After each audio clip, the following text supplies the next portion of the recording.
திரு கருணாநிதி அவர்கள் பாரதிய ஜனதாவோட கூட்டணி அமைக்கும் போது 99 அமைக்கும் போது ஒரு கருத்து சொல்லியிருக்கார். ஊழலை விட மதவாதம் என்பது கொடுமையானது அல்ல.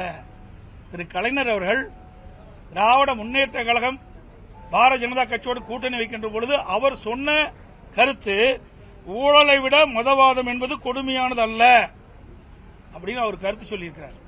அதோட 16/4/1999 முரசொலி மாறன் பேச்சு நாடாளுமன்றத்தில் அவர் பேசியிருக்கார். நெருக்கடி நிலையின் போது எமர்ஜென்சி நாங்கள் திமுக காங்கிரஸை விட்டு விலகிவிட்டோம்.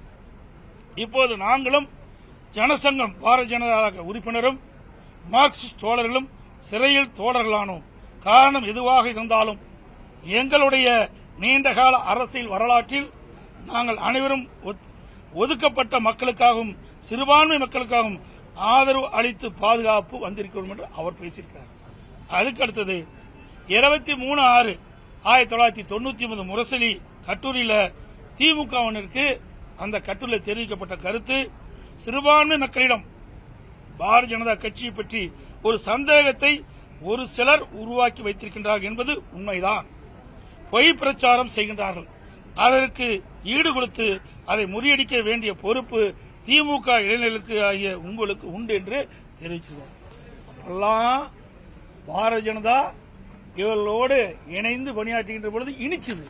இப்ப கசக்குதா? 1999 திராவிட முன்னேற்ற கழகம் பாரதிய ஜனதா கூட்டணி போட்டு வெற்றி பெற்று அங்க மத்தியில் ஆட்சி அதிகாரத்தில் இருந்தாங்க. அப்பொழுது திரு முரசொலி மாறன் அவர்கள் நோய்வாய்ப்பட்டு 1 வருட காலம் மருத்துவமனையிலே சிகிச்சை பெற்று வந்தார். அப்பொழுது இலாக்கா மந்திரியா வச்சிருந்தாங்க. அப்பெல்லாம் பாரதிய ஜனதா கட்சி இவர்களுக்கு நல்ல கட்சியா தென்பட்டது. இப்பொழுது அண்ணா திமுக பாரதிய ஜனதா கூட கூட்டணி வச்சா ஏன் வைக்கிறீன்னு கேள்வி கேட்கிறார் முதலமைச்சர். எப்பொழுதும் திராவிட முன்னேற்ற கழகத்திற்கு சாதகமா இருந்தா அதை பாராட்டுவாங்க, அவளுக்கு பாதகமா இருந்தா அதை எங்க மீது பலி சுமத்துவாங்க. இதுதான் வாடிக்கை.